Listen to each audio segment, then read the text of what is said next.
It's time for Cats Talk Wednesday. Small town and big city joined forces. Vinny Hardy of Lynch, Kentucky, and Terry Brown of Louisville, Kentucky, team up to give you free-flowing, laid-back sports talk. Focus on Kentucky Wildcats, as well as pertinent information in the NBA, NFL, and Major League Baseball. What's up, everybody? Cats Talk Wednesday. Terry T.B. Brown, Vinny Hardy.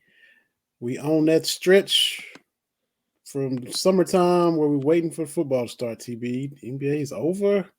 Yeah, man. Here we go. That it seems like forever. I don't think it's going to be that bad now. You know, get through July and August and see what's going on with the training camps and whatever. And next thing you know, it'll be football and it'll be fall and this year will be over. And we'll be like, where did it go? I can't believe, because I was doing some stuff at my work, doing a couple of weeks out, and I'm like, well, that's July, right? Like, we right here at it, you know, with Father's Day this weekend and a couple of weeks for the 4th of July. And so, you know, but anyway, yeah. I know we got to recap the NBA finals. Mm-hmm. And the Super Regional didn't go like we or Katie Drzezinski would have hoped. We came on. Still a great season by baseball. 40 wins. LSU was just better. Better squad. It was a little sketchy with all that start time on Saturday or whatever. I don't know what they was trying to do with all that. That was weird. That was a little weird to start till 9 around. Yeah. You know, hey, LSU, they're cream of the crop. So it's one of those things you say, hey, we gave our best effort. We did everything we could do. And so you do that. LSU was just better, and Florida was just better than South Carolina. So LSU got 6-7 titles. They expect to go Omaha every year. This is second Super Regional ever. So, you know, they're blue blood, if you will, of baseball. And now the thing is to see Coach Minge has been here before. He was here in his first year, and now he's here again.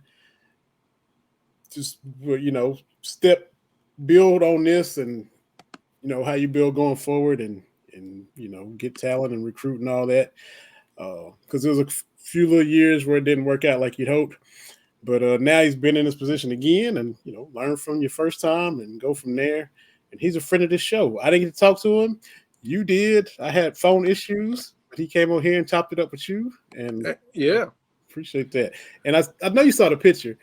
It was a picture taken by a friend of the show, Jeff Drummond, of Coach Mingione and Keith Madison after they won the Super Regional during his press conference. And I was just like, that's pretty cool that, you know, friend of the show taking a picture of two friends of the show. And the fact that Coach Minge is still embraces and is cool having Coach Madison around. There's no animosity and no why you know, looking over his shoulder. He like is glad to have Coach Mingione. And we've seen new coach, you know, bristle up and not really be cool with the former coach, and that's not what's going on with those two. So that's cool. No, and it's good for Kentucky baseball. You'd love to see that. It's kind of very much what Coach Cal did with Joe B. Hall toward the end of Joe B. Hall's life. You know, before Guy Morris passed, you know, he was brought into a football practice. It's okay to reach out to those that have kind of paved the way. So Cats look great. I think this is one of those things you got to build momentum. I mean, the SEC is just tough. I mean, it's whatever you think about SEC football, SEC baseball might be even more tough. I mean, I'd have to look at it, but I would think that as many or probably more SEC baseball teams have won the College World Series than football teams have won national championships. I mean, Mississippi schools, Vanderbilt, South Carolina, Florida, LSU. LSU got more baseball titles than football titles. So. Right. Well, that was my welcome to college baseball, the SEC level, was my freshman year. The old baseball stadium would park back behind the dorms, behind the the high rises. I think that was like R3 lot or whatever. So me and some friends are coming out, and we see LSU like RVs, kind of close to Nutter Fieldhouse and everything. I'm like, and they were coming to watch LSU play baseball. That's how they travel for college baseball. Mm-hmm. So just to let you know, it's a little bit different in the SEC. So, so tip my hat to LSU. They were the better team. There's just not a whole lot you can say about that. But the NBA Finals. Mm-hmm. This is why I absolutely hate the online discourse when it comes to basketball. Oh, I'm convinced most of these folks aren't even fans of the NBA. One account I follow, it's got a pretty good following, just said, picture the Nuggets, this is who they beat to win it. Mm-hmm. The 8 seed, the 4 seed, and the 7 seed, and then the 8 seed Heat. This is not the NCAA tournament. And even if it was, it doesn't matter. Nope. As I tweeted out, look, a championship is a championship is a championship. Did you win each series along the way? Yes. Then you are the champion. Mm-hmm. Period. And so what happens is you get a lot of these people with I don't want to call them dumb. I think that's too much. But they've got these agendas, and it's like, it's kind of taking a page from I saw a little clip of that First Take. Most of what I see of that First Take show is against my will as I'm scrolling Twitter or something. And you got Stephen A. Smith, who, whatever. But the other guy, Mad Dog, the Russo. Yeah. Could this team beat the 86 Celtics? Who gives a damn? Like, that's not the metric of anything. Yeah. Like, I'll be the first one to say, you've got outlier champions. I've said that about Toronto, right? Yeah. Like, mm-hmm. You'll be like, oh, yeah, Toronto did win. That's an outlier championship. But that's not diminishing that they beat who they beat. Yep. Mm-hmm. Because what has happened is the only titles that seem to count for anybody are Michael Jordan's. 6 for 6, right? 6 for 6. Mm-hmm. But then everybody else that wins, there's an asterisk. Your Rockets. Well, Michael was playing baseball. Okay. Like, was the league supposed to, were other teams competing to win?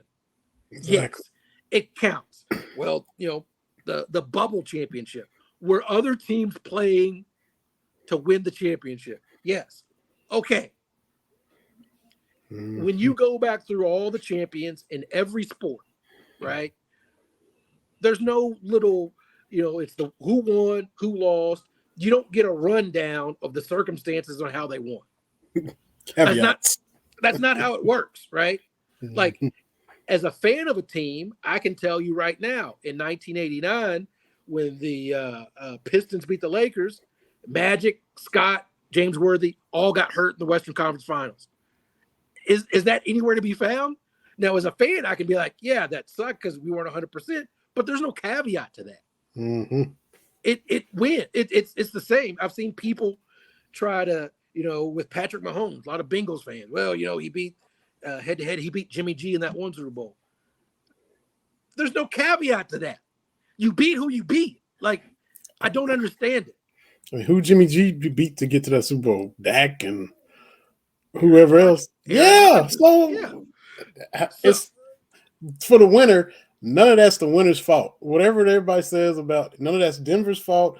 None of that in 2019 was Toronto's fault, even though Clay and KD and all them got hurt. None of that stuff was the Pistons' fault when Magic. I remember Arsenio Hall making fun of Magic when he pulled that hamstring. Yeah, it broke my heart. Magic was indestructible, man. So 12-year-old TB was going through it. Mm-hmm. I was remembering being mad, Yeah. But that's the thing is, especially the NBA, it's like we have all these talking points. Does this dude have a bag?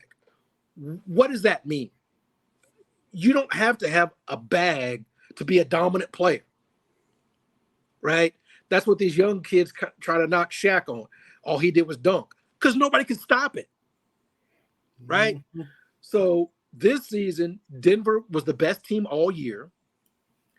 There was never a point during the playoffs where they had to really dig deep. And I don't mean, that it was easy, but, I think when they lost to Miami, that was the first time they had lost at home in the playoffs. I mean, they went 16-4. Mm-hmm. 2-2 against Phoenix was the only trouble. Right. Up 2-0 and you let it slip. Right. And that was my thing. I was like, okay, now they're up 2 on the Lakers. What are they going to learn from their last experience? And they did. And they did, right? Because they're just a great team. And we can try to rationalize, well, they didn't have to play Philly. Philly should have beat Miami or Boston. Yeah. Right? Yeah. Like you play who you play. Mm-hmm. They're just dominant. Now, also conversely to that, Djokovic, this is why I have a tough time falling in love with Djokovic, because the people that love him really, really love him, and they come out with some ridiculous stuff. Like he's a top 2 or 3 center. Okay. Like, what do we do? Because one graphic, I'm like, where's Moses Malone? Moses Malone got 3 MVPs, right? Only like 3 people have more than he's got. He's equal with Bird and Magic. He was a finals MVP. Right now, his resume is as good as Djokovic. Yeah. Maybe a little bit better, right? Mm-hmm. But we got to stop this. Djokovic. Yeah. I need to make sure I'm saying it right. I don't want his family coming after me. Jokic. Yeah. I'm throwing an extra syllable in there. You throwing in the tennis player. What's his name? Djokovic. Joker. Jovic. He's fantastic on the offensive end. But when we start talking about all-time greats, you have to look at complete body of work. Mm-hmm. As good as the Joker is offensively, if I am selecting my Mount Rushmore, my top defensive players, big men, they could give you a bucket and they would shut off the paint defensively.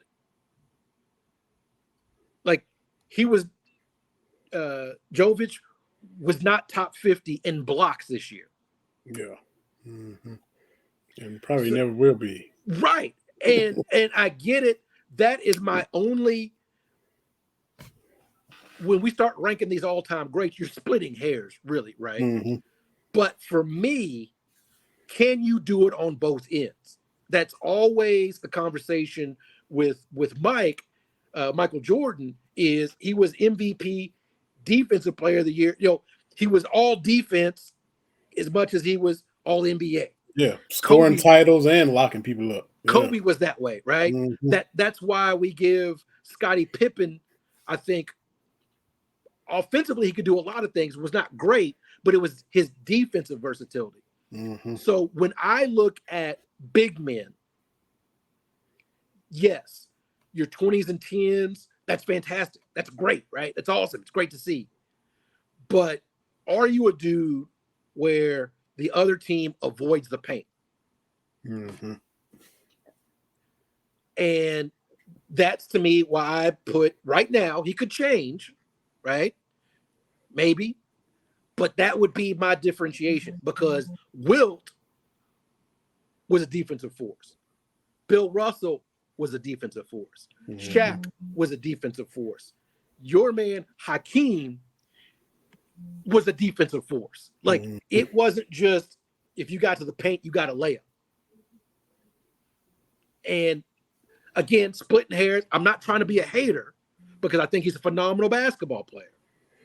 But when you start jumping to these all-time greats, like if you like I said in the 90s about football, Kentucky offensively and Vanderbilt defensively, you would have had a competent SEC squad because Vanderbilt couldn't score to save their life and Kentucky couldn't stop anybody. You're talking late 90s. You combine them, okay, they can compete. Jokic and Mutombo, if you combine them, then you got an all-time center on both, because Mutombo offensively not great and Jokic defensively not great. Now, if you were to combine them, both of them, lovable, all-time favorite Denver big men, then you can, put them up there on that Mount Rushmore. And I'm not a hater. Maybe I am a hater, but that's just me. All those great centers defensively shut things down. Mm-hmm. He is not protecting the rim. That's not his thing. And this thing is, we remember, and I know you remember, Hakeem taking David Robinson's MVP personally, right? I think we've talked about that, where Kenny Smith was like, yeah, he took it personally, right? Mm-hmm. But defensively, he gave Robinson problems.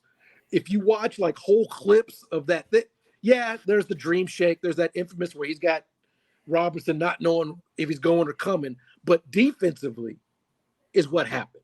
Mm-hmm. And that to me is the difference when I am making my all-time list. And David was great. Great. Change the game, run the floor, athleticism. Offensively, he was kind of, he hit the little jumper. Not a real go-to. He didn't have like a trusty little jump hook. You could frustrate him, like you said. Offensively, he's better than Mutombo, but what helped David Robinson was he was left-handed. Yes, and that was the point. Anytime your guard, you're going against someone left-handed, it's different. Mm-hmm. So that is probably my one knock on Steph, right? Is defensively, can he impact the game? Mm-hmm. And so you're giving me all this offensive stuff, right? Mm-hmm. And that's great. But when we start listing out the elite of the elite, it's complete game, because we know there's a lot of dudes offensively go get your buckets, right? Jamal Crawford, love watching that dude play. I wish I love anything as much as Jamal Crawford loves shooting a basketball, right? Your man King down from Tennessee, Bernard King. Bernard King, could put up buckets, but no one is putting that's only part of it, right? Mm-hmm. The elite of the elite. And when you start talking about the guys that are in everybody's top 10, Magic's whole thing was he was a 6'9" point guard. So that in itself was enough to be defensively problematic, right? Yeah. But Michael, who we talked about, LeBron, right? Probably his signature play to me is that chase down block mm-hmm. in 2016. Mm-hmm. That to me is that LeBron moment defensively. And of course, we know what Kareem did defensively. So that to me is how I start listing these guys, is not just offensively, but complete game. What did you do? Mm-hmm. And so Jokic and Denver, great. They're champions, deserving champions. I don't even know what undeserving means. Did you win it? Right? So they won it. Former Cat Jamal Murray. Oh, man. He took, when I tweeted out in 2020 that he was a dude I forgot about, just watching the NBA, I'm like, oh, yeah, he did go to UK. Mm-hmm. And like, that's when he had like back-to-back 50-point games against Utah. And I was like, I guess he took that personal. And he's been on a tear, since then. Mm-hmm. Of course, injured for a little bit, came back. Fantastic. Yeah. Absolutely fantastic. Mm-hmm. I tweeted out, maybe I put on, but I covered his press conference when he was declaring for the draft, and his dad was there. Mm-hmm. And so he's talking and getting set up, and his dad's talking to a bunch of media people, and his dad was just talking about how proud he was of his son. The hard work is paying off. And this was less than a year, months after I'd lost my dad. And I just thought that was a very good moment to hear the pride that Jamal Murray's dad had for his son in that moment. So I always think about that. And probably Jamal Murray, he's one of those guys you kind of forget about, right? When we've had flashier players, right, that come through under Cal. But I know Malik Monk has the higher score, scored more points during his one season. But Malik was just coming bunches. He had a lot of single-digit scoring nights, but he would make up for it. Here's 47. He would make up for it that way. But I don't know if we've had a better guard. Just, hey, you're getting 18 to 25 every night. Yeah, consistently. Yeah. And I have said that for a long time, that Jamal Murray's that dude. So you mentioned his dad, and he mentioned his dad from the podium getting the trophy the other night. My coming back and injury and my dad's right there. Yeah, the same thing. So it was good to hear that too. Same thing like you said when you saw his dad in Lexington. It just stuck with me, and I'm like wiping my eyes. It was just especially with Father's Day coming, and dads matter, man. We've talked about it before. Your dad, my dad, not just legends to us, but legends like other people. I still go back to Louisville. I'm still Major Brown's boy, right? Yeah. You still Melvin's boy when you go back back home? But still little Melvin when you grown, Right. Little Melvin. That's the older people. That go little Melvin. Yeah. So I'm named after him. I'm the third. So yeah. So just watching him and remembering about Jamal Murray's dad, seeing what he's talking about, just with Father's Day coming up, I miss my dad, you miss your dad. Dads count, so there's that. Right. I ain't gonna get all misty, maybe later. But another thing though about the Nuggets, people, how do you rank this 1-2? Murray and Jokic. Slow down. They just got one title. Will they win 5 or 6 more? Maybe, but let it simmer, man. Because I can't remember who I was tweeting about. This person, again, I'm a Lakers fan, so take this for what it is. I don't know if I would take Jokic and Murray over the 3 or 4 Lakers duos. I mean, am I going with George Mikan and Clyde Lovellette that won 4 titles in Minneapolis? Am I going with Baylor and West? I know they won just the one title. Well, not even with Baylor. He retired. But they had all those finals in a row. West and Chamberlain. Yeah. They won, 33 games in a row and all this kind of stuff. Do I go with Magic and Kareem? I don't know. Is it Kobe and Shaq? Is it Kobe and Powell went to 3 straight finals and went back to back? Up until this point, LeBron and AD won a title. Yeah, they did. They have. So I understand we want to jump to the next big thing, but I'm like, let's just see how it works, right? Let's just see.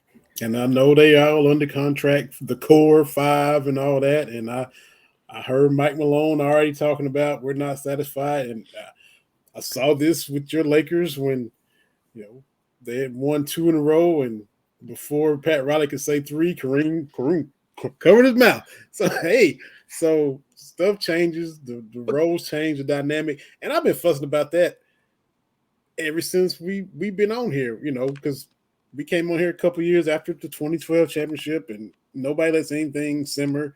You move on. The buzzer sounds. like I like to say, the banner isn't even done swaying, and we already move on to the next recruiting class. Repeat, and the same thing now. As soon as Denver, the buzzer, the parade hasn't even happened yet. Is Denver a dynasty, or they beat trash teams? One or the other. It's. I mean, come on. The team won a championship. You bask in it for a little bit, and you get to and you move on.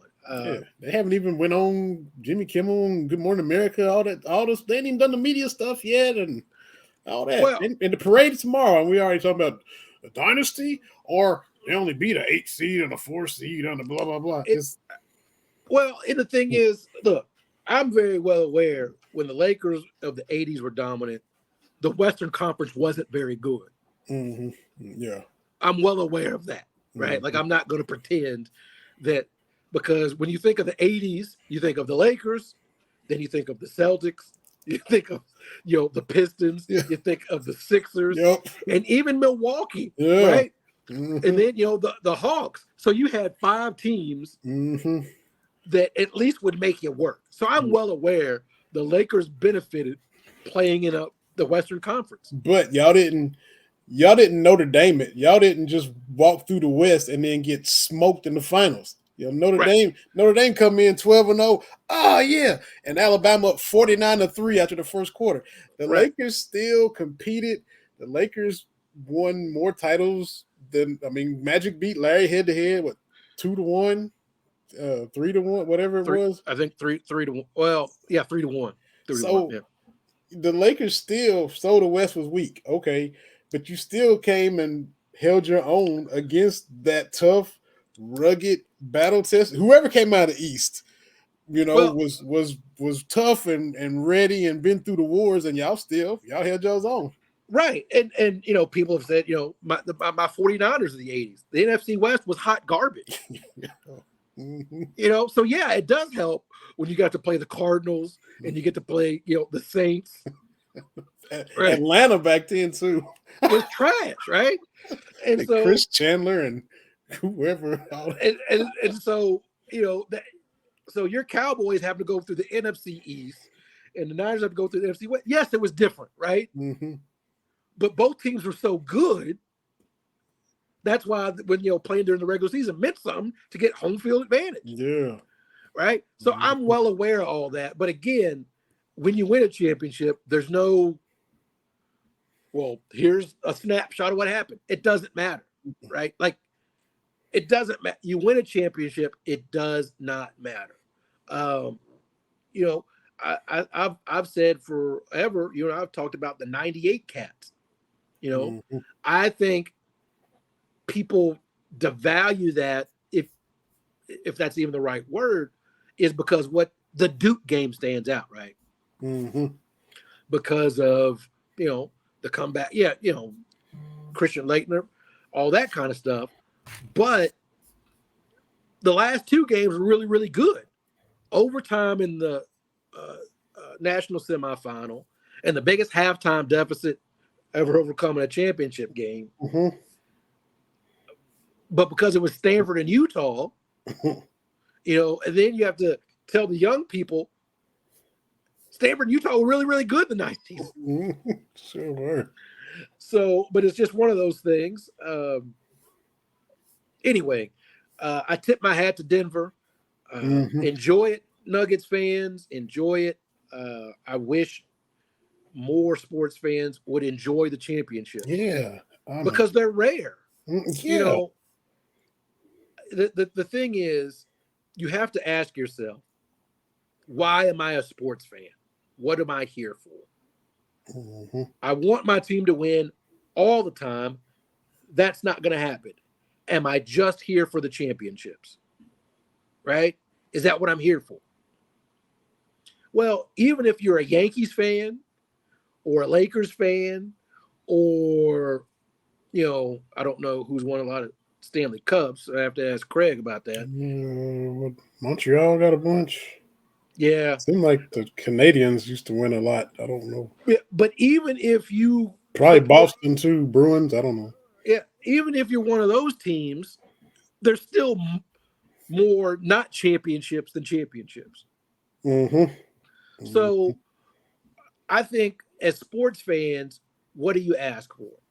You ask for your team to compete, to give their best, whether it's the front office, getting the roster together, whatever it is, you want them to at least try. Mm-hmm. And that's really all you can ask.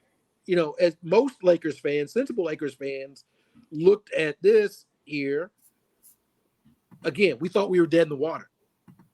Right. That great start, yeah. On MLK Day, I thought we were dead in the water. I was like, all right.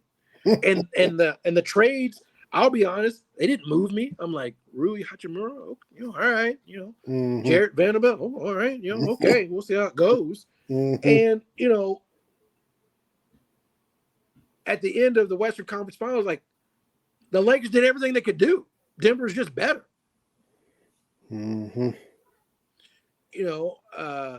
So that's what you want as a fan.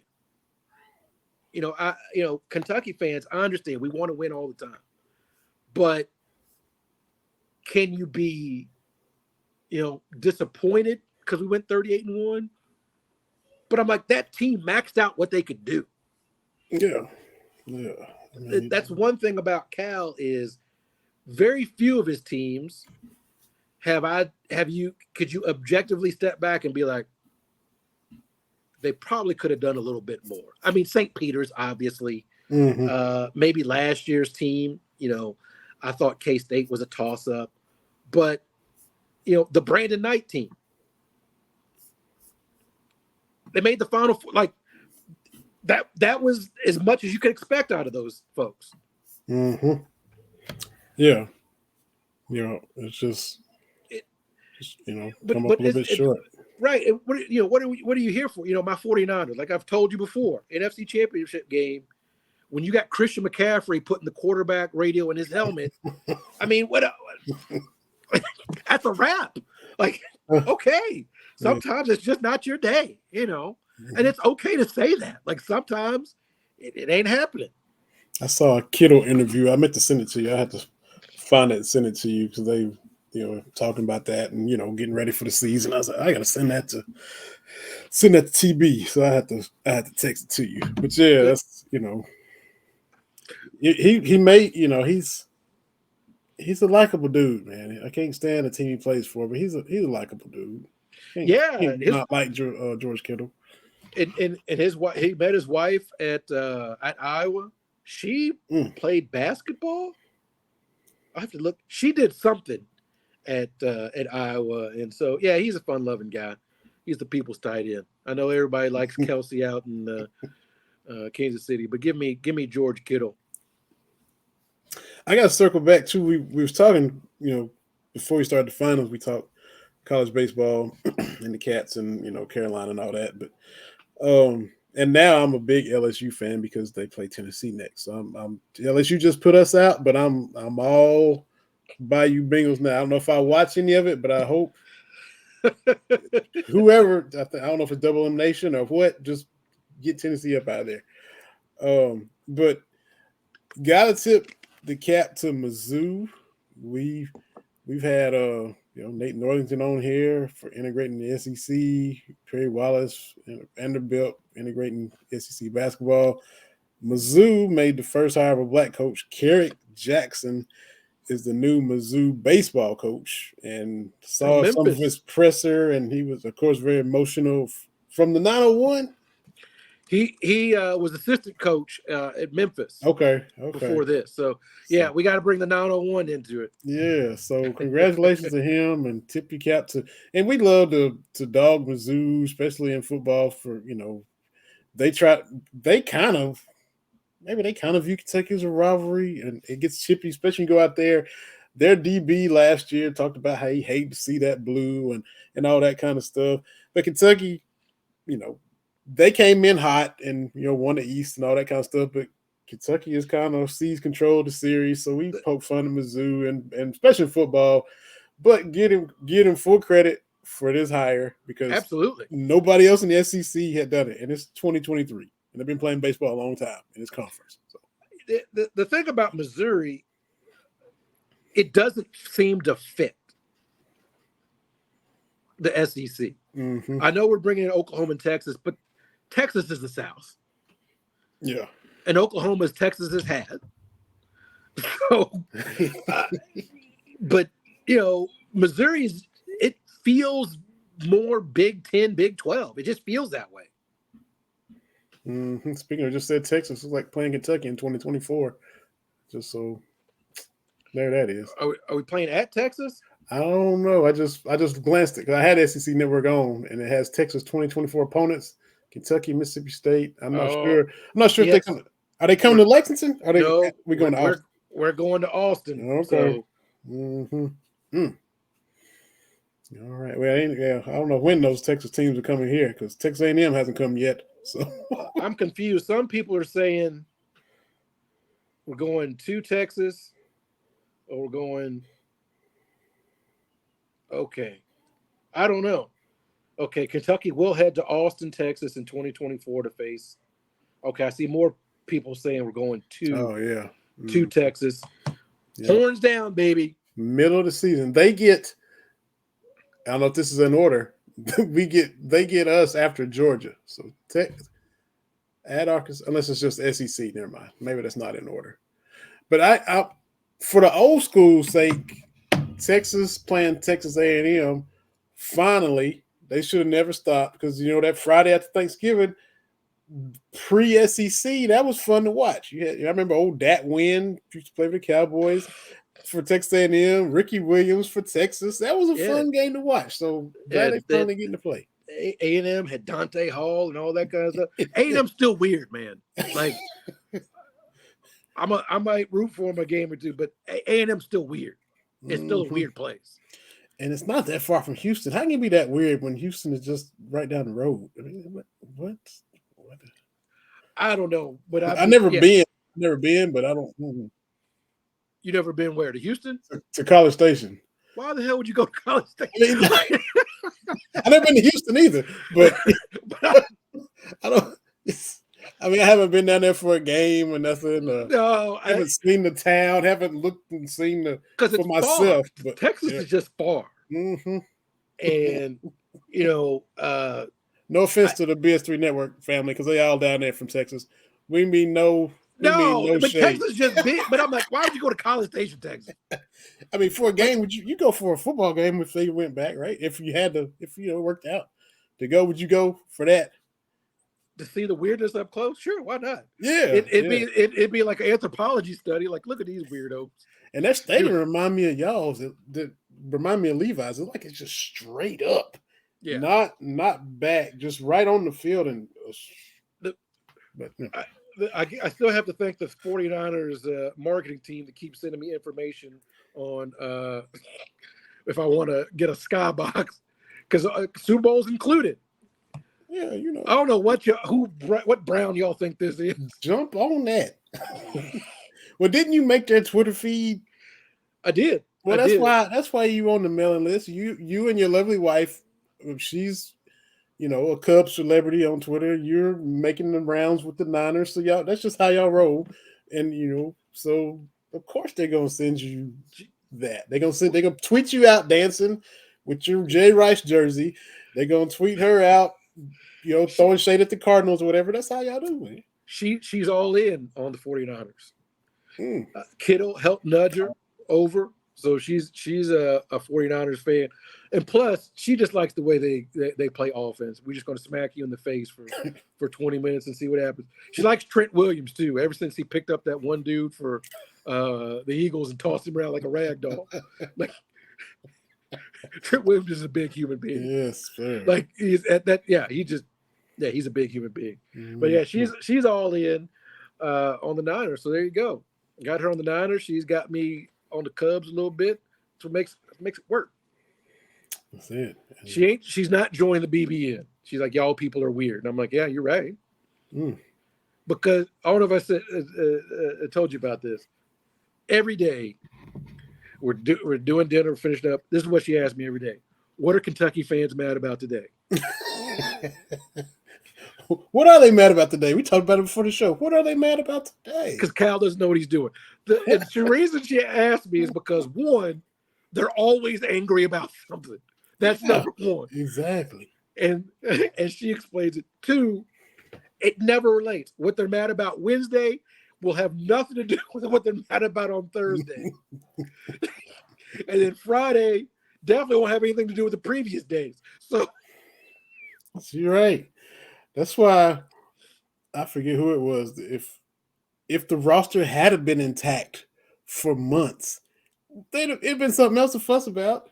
It's like if the roster was loaded and the cupboard was fully stocked, it'd have been something else. It's just how it is. People were upset before the 38-1 season because the regular season 2014 was so bad, right? And we're bringing in people again every single day.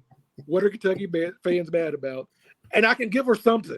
She needs to make a website. The DukeLose.com. What are UK fans mad about.com? And then it just be a plethora of topics. Right. And she's like, are they really mad about that? Yeah, So, but the thing is, and let me just say, some of it I think is justified. Like LSU yanking the starting times for the Super Regional. Yeah, that to me was pretty justified. Sketchy. That's justified anger. When Keith Madison tweets out sunny skies, hey, that's all I need to see, man. So I don't mean to say that it, but a lot of it is just like, are y'all mad about that for real? I'm like, I ain't mad about nothing. Because, it's like we were talking about with basketball, the NBA earlier. You should be able to have nuanced discussions about things. Mm-hmm. To say that the program, the Kentucky men's basketball program, is in complete disarray is not fair statement. You've got the number one class coming in. So it can't be in complete disarray. While also having the concern of you need more than 7 or 8 bodies. Yeah. That's a legitimate concern, but you can have nuance, right? Does Cal need to change some of the things he does? Yeah, probably. We all need to adapt. At your job, you got to adapt. Being a dad, you got to adapt. Being a husband, you got to, it's not revelatory to be like, well, you got to change. Yeah, that's kind of how this goes, right? Mm-hmm. So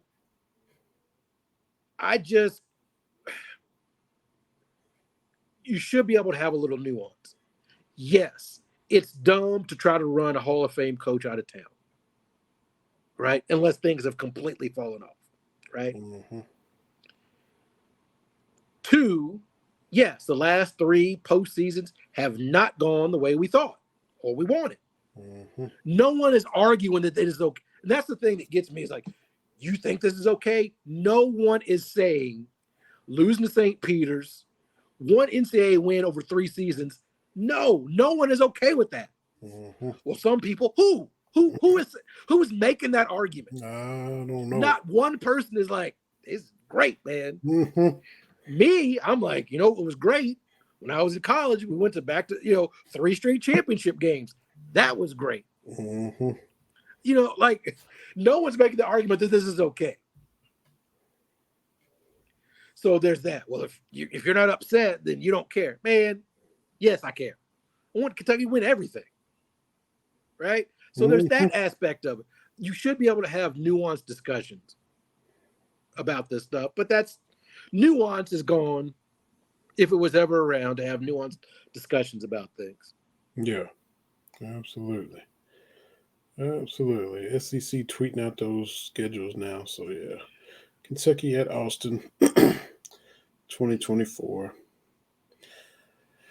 But, yeah, I can see on the outside looking in why Kate would be like, nah, I just got too much trepidation to bleed blue with y'all. Well, I can see that. Well, she's a Cubs fan. She's like, there's only so much of this I can take. And so when she was in school, in college, she said she was, she had kind of was rooting because she was up in Minneapolis. So she was rooting for the Vikings. And in the late 90s, those were fun teams, right? Yeah. Chris Carter, and she caught me off guard. We were talking about it. She, she rounded down all the Vikings stars they had at that point. I was like, oh yeah, they had some really good. She's like, the guy with the eye black, John Randall. Yeah, him. Like, so. But the thing about the Vikings is they're just good enough to break your heart. Morton Anderson. That was Gary Anderson. No, Morton. Which maybe Morton was with the Saints forever. Yeah, Gary Anderson. Yeah. Missing that field goal against the Falcons. Atlanta. Yeah. Now the Falcons had to just get the dirty bird into the thing. They had home field. They were in Minnesota. They had home field. Yeah. 15-1 or something crazy. Highest scoring offense we had seen to that point. And they're just good enough to get it, and then the one year they make it and they get smoked by the Giants. Like 41-0 or something like that. Yeah. She's like, look, I'm a Cubs fan. There's only so much of this I can take. Because man, Cubs fans going through it, man. What, right now? Yeah, man. Like, since the Cubs fans are going through it, man. That's why I talk about it. I can't be a diehard baseball fan. That's miserable. Well, hey, they should just take joy that the Cardinals are in last place. So maybe that's bringing them joy, is the Cardinals not being very good. I told you, there's no hate like NFC East hate and NL Central hate. I've never ever seen it. And trying to explain to people, I was like, seriously, like your team may have a rival in whatever the sport is, but none of those teams like each other. They're all rivals. And it's all this thing. I don't even know where this originated from. It's like, it's not enough for me to win. Both of us just need to lose. Like we all gonna lose. Like, yeah, it's petty. It's deep seated. I love it, man. The Giants aren't. I maybe dislike them the least. I don't have as much whatever to them, but the Commanders and the Eagles, that's never going away. And the Giants can ramp up when they're good. I mean, you got to go through that. Like when they came to Dallas and ruined a good season. One of them wild card Super Bowl runs. Cowboys had home field. So I mean, it wasn't like you like to say that wasn't great. So that wasn't ideal because Dallas 13-3, a lot better, and then got punked in the new. It was pretty new. It's still new. The new stadium got So when that happens, the animosity goes up. But the Commanders and Eagles, it stays on 10 with them. Because I follow a lot of NFC East fans, Washington, Dallas, the Giants, and Philadelphia, and it's half supporting your team, it's the other half taking down whichever NFC East team pops up. Yeah. I've not seen anything like it except for the NL Central. And now the Reds trying to get a little cocky with this new kid coming up here and setting records, and coming out of Louisville and was knocking the snot out of the ball with the bats and running from first to third in 2 seconds and hitting home runs over this. He's like Paul Bunyan up there, man. He's crazy. Little Dela Cruz or whatever. He's taking the game by storm right now. Yeah, well, I'm not a Cincinnati fan, so that's got nothing to do with NL Central. I'm Cincinnati. I ain't got nothing to do with Cincinnati, not the Bengals, and not the Reds. So yeah, that's Milwaukee. I don't know what they're doing, but I guess who's leading? The Pirates are respectable for once. I think the Brewers are leading. Oh, okay. All right. So because Cubs fan note, apparently the only no hitter thrown in Milwaukee at the stadium was by Carlos Zambrano. Wow. Yeah. What? It's a blast from the past right there. Right. And that's the thing is, honestly, if you gave me some time, I don't know if I could name all of the teams in the Pacific Division that the Lakers play. I don't think I could do it. Pittsburgh's in first, by the way, right now. Wow. Pittsburgh's in first. A game and a half ahead of Milwaukee. You're right. This division is 34-31 is leading this division. It's one of those, somebody's got to get in, right? It's like that one year, the NFC East, the Seahawks won it at 7-9, and then got to host a playoff game. Come on, man. Hey, the Cubs only 5.5 out. They win a series, they'll be in first place next week.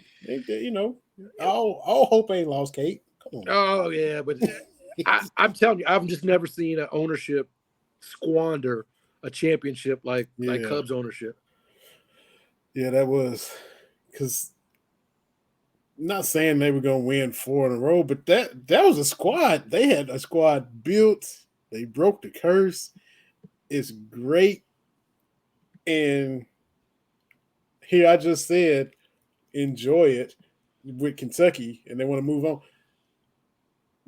They should have been contending and then enjoying it longer than what they did. It dried up and ended real quick. They actively tore it down. Now, see, it was just like what happened. This is what I like about the Marlins. The Marlins, we're going to be good. We're going to try 2 times in our franchise history. We're actually going to try 2 times, and then they win 2. Unbelievable. And then as soon as it's over, we're done. Mm-hmm. Because if you remember way back when they won in 97, Wayne Huizinga, who owned the Dolphins forever, didn't I don't know how you accidentally buy a Major League Baseball team, but wanted to get rid, I don't want to. So they kind of won in spite of him. Like the movie, was it Major League? Major League, Hey, he's actively trying to sell the team as they're going to the World Series. So, but I've just not seen anything. And the thing is, do you have to keep everybody? No, but do you need to have a fire sale and get rid of everybody related to the championship within 2 or 3 years? And that's what's so weird.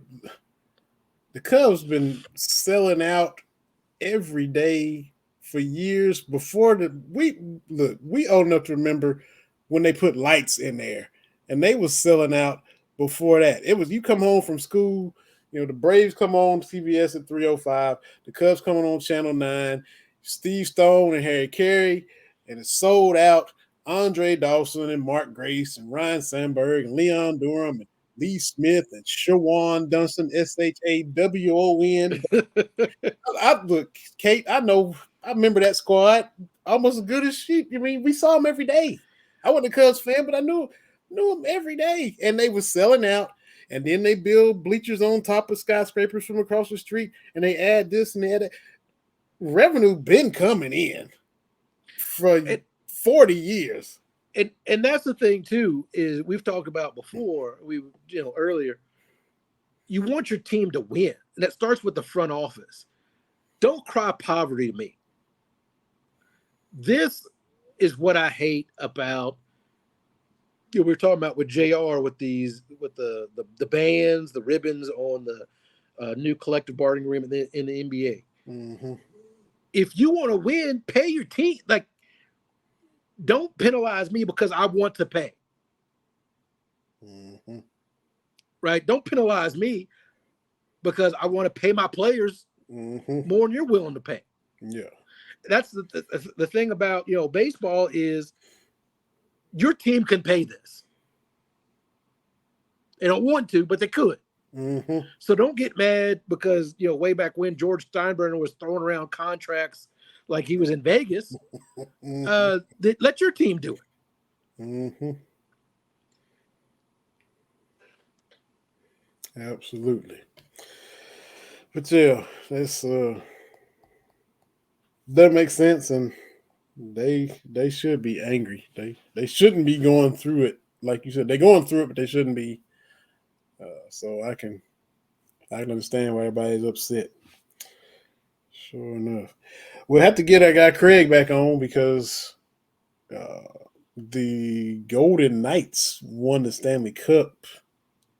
And I thought they'd only been around 3 years. They said it was their 6th year of existence, which is still impressive to me to, cobble up a team from unprotected players and the draft and however they did it, and seemed like they made the finals a couple years ago and got beat. Yeah. And now here they come back and win it. I guess, I don't know, maybe hockey fans want to complain because they beat an 8 seed Florida team just like Denver did. But whatever. The a championship is a championship, like you said. It's not the Golden Knights' fault that the Bruins aren't there, that the 8 seed took them out. So they beat the other team that showed up from the other conference. So props to the Las Vegas Golden Knights, man.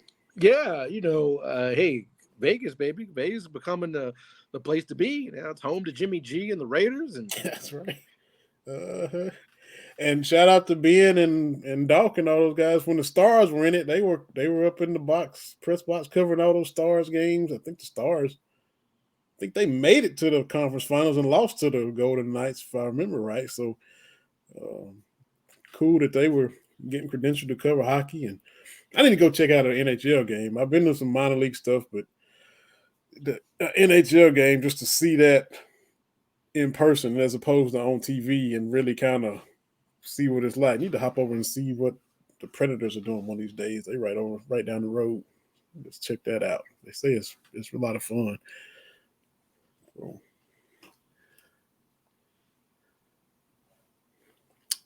So we got schedule. We got Denver. We got Golden Knights. We got what's Big Blue Nation mad about. We got Oscar Cohn stirring the pot. We got people getting added to the roster. We got 10 people on the squad now. Got the young fellow Jordan Burks and all that. We'll be fine.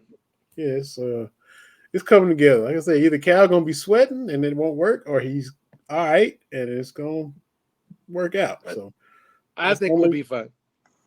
We can go one or two ways. So we'll come back in here next week and see what we can talk about, see what's going on.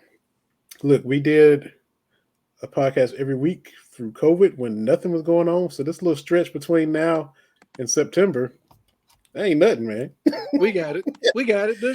There'll be some stuff to talk about as it pops up. But hey, how'd your run go, guys? You talked about that last week. So how did you? Oh, real good. Yeah, did my first 5K? in-person 5K.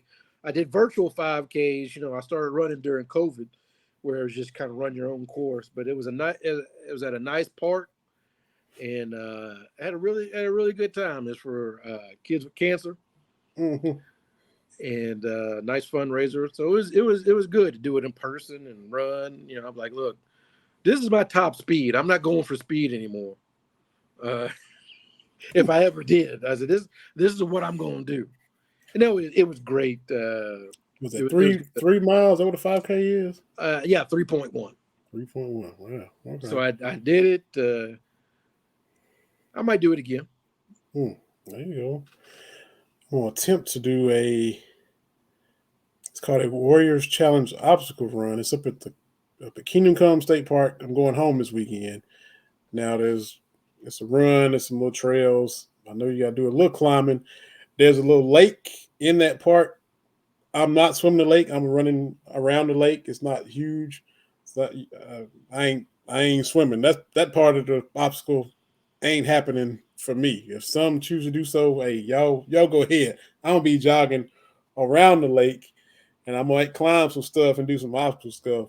But I'm not about to swim. But me and Chandler are gonna do that, and my sister. So we're gonna do that and good stuff. I don't swim either. Nah, man, hey, I ain't swimming because my sister emailed me the registration. I said swimming. She said, "No, they give you the option to run around the lake." I said, "That's what I'm gonna be doing. I ain't about to." And it's not a huge lake, but it don't matter. It don't matter. It could be a puddle. I ain't trying to swim the puddle for the. My dad scarred me for life. He was in the Navy, so of course he could swim. Mm-hmm. Which apparently, of course, apparently you don't need to know how to swim to be in the Navy, which surprises me. But he did that tough love. I'm gonna teach you how to swim. It didn't click, so now and I'm too old to be trying to learn how to swim and everything now. Like that, I'm gonna stay out the water. Mm-hmm. He just threw you in. Threw me in, but it was repeated kind of stuff and the yelling and all that. Hey, I'm good, man. Good. That's Mhm. why I told the wife. I said, look, watching all these Dateline, ain't nobody gonna believe that you took me to the beach and I accidentally drowned because everybody knows I'm not going in the water. So nice try. Kate, you're gonna have to be on Snapped some other kind of way. Right. You ain't gonna drown him. You gonna have to Like, do did you find Jaws scary? No. Jaws don't come on land. What that's, something. Jaws come walking up Main Street. Okay, I'll be scared. But he in Right. the water, Uh, that's where he lived. it's true. What? You shouldn't have been in the water. Why are you mad at Jaws for? Absolutely. Like people mad at the mating tiger. Why are you looking for a mating tiger? Why are you looking for this? Have you seen a thing about the killer whales that have been attacking boats? I think so, yeah. Like apparently they've learned how to like take fishing boats out, and now a big group of 30 of them this was over in the Atlantic, but now a big group of them have appeared off the coast of California. Hey, stay out of the water. That's all I'm saying.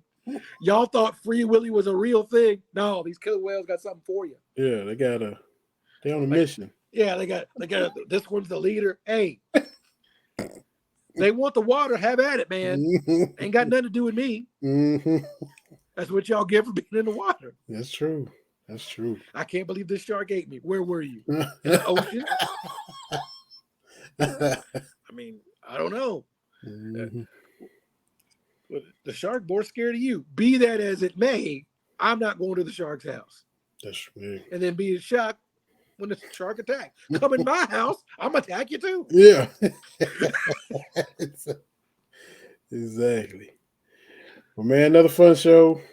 We get some guests coming in. Got some coming lined up, and y'all know some weeks we have guests, some weeks we don't. It's all good, man. Some emails out. Hope to get some responses and all that good stuff. Michelle already tweeted out she waiting to listen. So appreciate that as always, and it'd be on YouTube and Roku. And appreciate the BS3 Network. Appreciate UTB. We'll be back next week to do it all again. Summertime. Enjoy your summer. Has all the piles of snow melted up there yet? Ain't no snow laying around in parking lots or nothing. Yeah, I got changed up, man. The farm behind us, they're not growing corn. Looks like to be beans of some sort.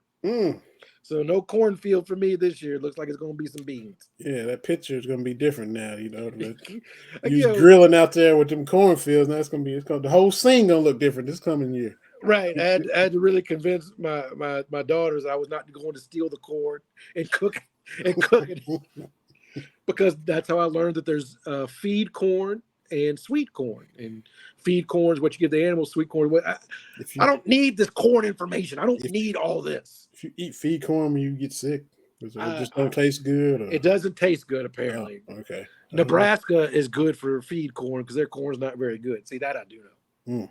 I'm learning. Mm-hmm. That's all right. Hopefully Tennessee ain't in Nebraska very long. Go LSU. Absolutely. Absolutely. Man, appreciate everybody. TV, man, y'all be safe, be good, and we'll do this. I thought that was A's hat. That's what I meant to ask you that, and because look, they are terrible. Probably won't be in Oakland much longer. Beat Atlanta a couple times. Atlanta was just up there, and Oakland. I think Atlanta had to win the last two to split a 4-game series with Oakland. And I just happened to see it score last night, and Oakland has beaten the TB Tampa Bay Rays, who have been I said, look at Oakland just rising up, beating good teams, you know. But so I don't feel so bad now they beat the TB Rays last night. Moneyball 2.0, baby. Thinking like Dave Stewart up there. Go ahead, man. Hey, the A's was cool when we was coming up, man. Yeah, they were. I mean, you know, we talk about cool. Ricky Henderson, who I think he got to be on your short list of top 5 baseball players all time. What he was able, we ain't never gonna see nothing like that again. Man, do what I mean, hit for power when he want to, or if I just want to get a single and steal second and third, I'll do that if I feel like it. Talking about having a bag. I mean, however I want to get on base, I'm gonna get on. And when I get on base, this is what I'm gonna do. All-time walks leader too. All-time walks leader. I mean, Yeah. so hey, him, Dave Henderson, Yeah, Eck, Dave Stewart just looking like he gonna tear you to pieces on the mound. yeah. The A's was cool back then, man. Before McGuire and Canseco got too crazy. Mm-hmm. The A's was where it was at, man. Mm-hmm. Yo, so, and you know, people, if they were playing today, everybody would bash them. They underachieved because they only won one. You know, because the Giants beat them, and the Reds got them. And who did they beat? They beat. No, wait a minute. No, they beat the Giants. Maybe the Dodgers beat them, and the Reds beat them. Yeah. Old Kirk Gibson hobbled up there and beat. Speaking of Eck, I mean, got it. Before, when we were little, though, before my time, Kirk Gibson was like a beast. But we just saw the tail end where he could even like barely walk. But with Detroit and all that, he was like, he was legit. He was a dude. Mm-hmm. So this little 80s baseball knowledge brought to you by. All right, y'all be good, man. TV's been fun as always. Yes, sir. Play this little outro, and we'll see y'all next week. Check us out on B3 Network, Facebook, Twitter, and all that good stuff. And we'll holler at y'all next week. Thank y'all for watching us. And I'll play us out when I find the button. Maybe I won't play us out. Maybe I'll just say, see y'all. Here we go. See y'all later.